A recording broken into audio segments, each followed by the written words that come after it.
वन्दे ब्रह्मपुराधिपं श्रीसहजा नन्दं च मूलाक्षरम् श्रेयस्कारणसद्गुणैकनिलयम् श्रीप्रागजिह्वावत ब्रह्मोपासनधारकं गुरुहरिं यज्ञं तथा योगिनं प्रीत्येवं प्रमुखं महन्तमनिशं श्रीजीस्वरूपं मुदा મહિમાનો મહિમા પ્રવચન માળામાં આજે 19મી ફેબ્રુઆરી 2025 બુધવારના દિવસે તમામ સંતો હરિભક્તોને મારા સાષ્ટાંગ પ્રણામ. જય સ્વામિનારાયણ. હેપી વચનામૃત દ્વિશતાબ્દી મહોત્સવ. હેપી પ્રમુખ સ્વામી મહારાજ શતાબ્દી મહોત્સવ. ગઢડા અંત્યનું 24મું વચનામૃત સાંભળી રહ્યા છીએ. આપણે સૌ કોઈ વર્ષોથી સત્સંગ કરીએ છીએ, નિયમ ધર્મનું પાલન પણ કરીએ છીએ, દાન ધર્માદો પણ કરીએ છીએ, સંત સમાગમ પણ કરીએ છીએ. આ બધાની પાછળનું એક જ કારણ કે છતી દેહે અક્ષરધામનું સુખ મળે,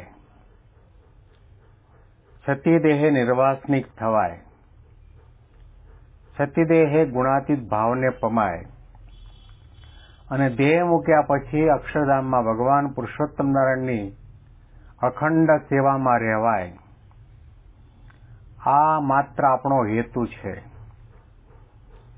અને એ હેતુને નજર સામે રાખીને મુક્તાનંદ સ્વામીએ આપણા સૌના માટે મહારાજને પ્રશ્ન કર્યો કે ભગવાનનો ભક્ત હોય એ ભગવાનના અક્ષરધામની અંદર ભગવાનની સેવામાં રહે, સેવાની પ્રાપ્તિ થાય. એ સેવાની પ્રાપ્તિના કયા સાધનો છે? તો શ્રીજી મહારાજે 16 સાધનો બતાવ્યા છે.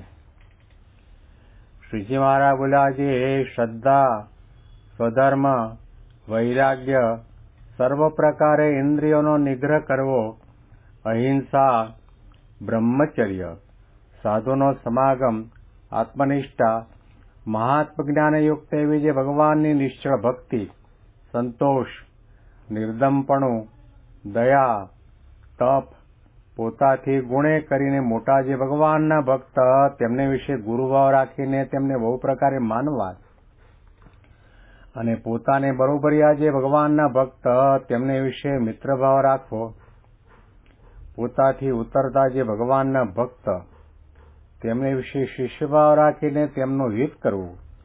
એવી રીતે આ 16 સાધને કરીને ભગવાનના એકાંતિક ભક્ત જે તે અક્ષરધામને વિશે ભગવાનની સેવાને રૂઢી રીતે પામે છે. 15 સાધનો સુધી આપણે એને સમજવા માટેનો પ્રયત્ન કર્યો. હવે 16મું સાધન મહારાજે એ બતાવ્યું કે પોતાથી ઉતરતા જે ભગવાનના ભક્ત એમને વિશે શિષ્યભાવ રાખીને એમનું હિત કરવું.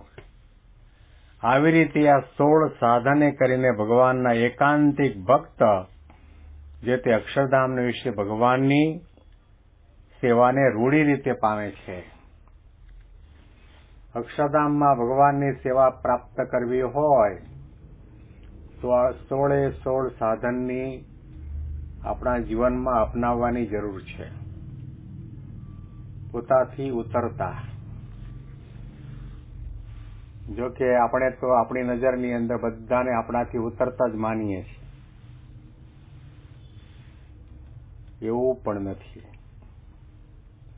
પોતાથી ઉતરતા એટલે આપણે એનાથી મોટા છીએ, આપણે એના કરતા વધારે જ્ઞાની છીએ, આપણે એના કરતા વધારે સેવા ભક્તિ સત્સંગ કરીએ છીએ એવો ભાવ રાખીને નહીં, પણ એટલો તો સત્સંગ કરતા કરતા જ્ઞાન, વિવેક અને સમજણ આપણને આવે કે સત્સંગમાં કોઈ સાધક હોય, સંત હોય, પાર્ષદ હોય, હરિભક્ત હોય, નાનો મોટો બાળક, યુવાન, વૃદ્ધ હોય, એને જોતાની સાથે, એની સાથે બેઠક ઉઠક કરતાની સાથે આપણને ખ્યાલ આવે કે આ કેટલા ઊંડા પાણીમાં છે, કે આધ્યાત્મિક માર્ગમાં કેટલો આગળ વધ્યો છે, એમનામાં કયા ગુણો છે, કયા અવગુણો છે, એ પણ આપણને દેખાય. મહારાજે અને ગુણાતીત ગુરુ પરંપરાએ આપણને દ્રષ્ટિ આપી કે બધા બ્રહ્મની મૂર્તિ છે એ વાત સાચી. એનો અર્થ એ પણ નથી કે અવગુણથી ભરેલો હોય, મહાનાસ્તિક હોય, મહાઘમંડી હોય, મહાઈર્ષાળુ હોય, ધર્મ નિયમનું ઠેકાણું ન હોય, સંતને વિશે સદભાવ કે પૂજ્યભાવ ન હોય, ધૂળ જેવો હોય, એને પણ બ્રહ્મ માનવાની જરૂર નથી. જાણી તો જરૂર રાખવો પડે. અને એને વિશે તમે ગુરુભાવ રાખો કે આદરભાવ રાખો તો તમારે ગાંઠનું ગોપીચંદન ખોવાનો વારો આવે. જાણી જરૂર રાખવું જોઈએ, કારણ કે આધ્યાત્મિક માર્ગમાં સત્સંગની અંદર બધાની એક સરખી સ્થિતિ અને આધ્યાત્મિકતા હોતી નથી. કોઈનું જ્ઞાન પ્રધાન જીવન હોય, કોઈનું ભક્તિ પ્રધાન હોય, કોઈનું સેવા પ્રધાન હોય, કોઈનું સમજણ પ્રધાન હોય, કોઈનું ધર્મ નિયમ પ્રધાન હોય, કોઈનું વૈરાગ્ય પ્રધાન હોય. અલગ અલગ વિચારધારાથી અલગ અલગ પોતપોતાની ક્ષમતા, યોગ્યતા, પાત્રતા પ્રમાણે સેવા, ભક્તિ, સત્સંગ કરતા હોય. તો આપણને એમાં એમ લાગે કે આપણાથી ઉંમરમાં નાનો છે, નવો આવેલો છે, તો એની સાથે હેતપ્રીત રાખીને એને આગળ લેવા માટેનો પ્રયત્ન કરવો. અને આગળ લેવાનો પ્રયત્ન કરતી વેળાએ આપણને આપણા ગુણનું જો માન આવી જાય કે હું આટલો જ્ઞાની છું એટલા માટે હું એને જ્ઞાન આપું છું, તો ચકલીબાઈ નાઈ લીધી. ત્યાં આગળ તો માત્ર ને માત્ર મહિમાનો જ સંબંધ, મહિમાનો જ વિચાર કરવાનો છે. એ આગળ આવે તો મારી સેવા થઈ જાય. એને જ્ઞાન થાય, એને સમજણ થાય, નિષ્ઠાની દ્રઢતા થાય, ધર્મ નિયમની દ્રઢતા થાય, ઉપાસના ચોખ્ખી સમજાય, તો એણે કરીને સંત અને ભગવંત મારા ઉપર રાજી થાય, એનું રૂડું થશે અને મારા ઉપર ભગવાન અને સંતનો રાજીપો થશે. એવી પ્રકારનો ભાવ રાખીને એને મદદ કરવાની છે. પણ અહંકાર સાથે કર્યું, એના કરતા હું ઘણો ઘણો ઘણો મોટો છું, જ્ઞાની છું, સમજુ છું, સેવાભાવી છું, એવો અહંકાર, રાગ, દ્વેષની ઈર્ષા રાખીને તમે બીજાને મદદ કરતા હશો તો એણે કરીને સંત અને ભગવંત આપણા ઉપર રાજી નહીં થાય. 16મું સાધન છે.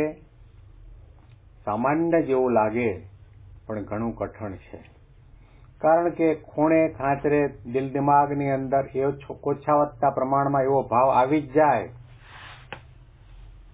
કે બીજાને સત્સંગમાં આગળ લેવા માટે કે મેં આટલો સમય આપ્યો, મેં આટલી કથા વાર્તા કરીને, મેં એને હેતપ્રીત કર્યું, મેં એને મદદ કરીને, હું મારી કારમાં બેસાડીને મંદિરે લઈ જતો હતો, રવિવારની સભામાં લઈ જતો હતો, એટલા માટે આગળ વધ્યો. આવો જો ભાવ આવ્યો તો સમજી લેવા તમે ભગવાન પુરુષોત્તમ નારાયણની સેવામાં રહી શકશો નહીં. મૂળ મુદ્દો એટલો છે, આધ્યાત્મિક માર્ગમાં કોઈની સાથે મિત્રભાવ રાખો, કોઈની સાથે ગુરુભાવ રાખો, કોઈની સાથે શિષ્યભાવ રાખો, પણ એની અંદર આપણા સ્વભાવ પ્રકૃતિને જો આધીન થયા અને પછી અહંકારનો બિલાડો અંદર હૈયામાં ઘૂઘવાટા કરતો હોય તો પછી ભગવાન અને સંત આપણી સેવા ભક્તિ અંગીકાર કરતા નથી, રાજી થતા નથી. 16 સાધન છે, આપણે જીવનમાં અપનાવવાના છે. મહારાજે કહ્યું કે આ બધું આધ્યાત્મિક માર્ગમાં જરૂરી છે અને આ બધા 16 સાધનો છે સંત સમાગમે કરીને આપણામાં દ્રઢ થાય. મુમુક્ષુતા પણ સંત સમાગમે કરીને આવે, સમજણ પણ સંત સમાગમે કરીને આવે, સ્વરૂપ નિષ્ઠાની દ્રઢતા પણ સંત સમાગમથી થાય. મહારાજને સર્વોપરી ક્યારે જણાય કે સંત સમાગમ કરીએ ત્યારે. આપણા ધર્મ નિયમની દ્રઢતા પણ આપણામાં ક્યારે થાય? સંત સમાગમ કરીએ ત્યારે. જગતના નાશવંતપણાનું અનુસંધાન આપણને ક્યારે રહે? સંત સમાગમ કરીએ ત્યારે. હું દેહ નથી પરંતુ હું આત્મા છું, ચૈતન્ય તત્વ છું, આ જ્ઞાન પણ આપણને ક્યારે થાય? સંત સમાગમ થાય ત્યારે. કોઈનો અભાવ અવગુણ ન લેવો, દરેકનો મહિમા સમજવો, સમશ્રુતભાવની એકતા રાખીને સેવા વખતે સત્સંગ કરવા, આ બધું ગુણો ક્યારે આવે? સંત સમાગમ કરીએ ત્યારે. આ 16 સાધનની અંદર અતિ અગત્યનું સાધન કંઈ પણ હોય તો સાધુનો સમાગમ છે.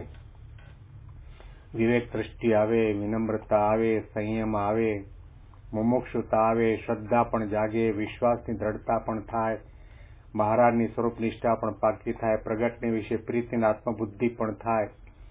આ ઘણું આધ્યાત્મિક માર્ગની અંદર આ 16 સાધન મહારાજે બતાવ્યા. એ આપણા જીવનની અંદર દ્રઢ ક્યારે થાય? કે જ્યારે સંત સમાગમ કરીએ ત્યારે. આના અનુસંધાનમાં વિશેષ વાતો આપણે આવતીકાલના પ્રવચનમાં સાંભળીશું. તમામ સંતો હરિભક્તોને મારા સાષ્ટાંગ પ્રણામ. જય સ્વામિનારાયણ.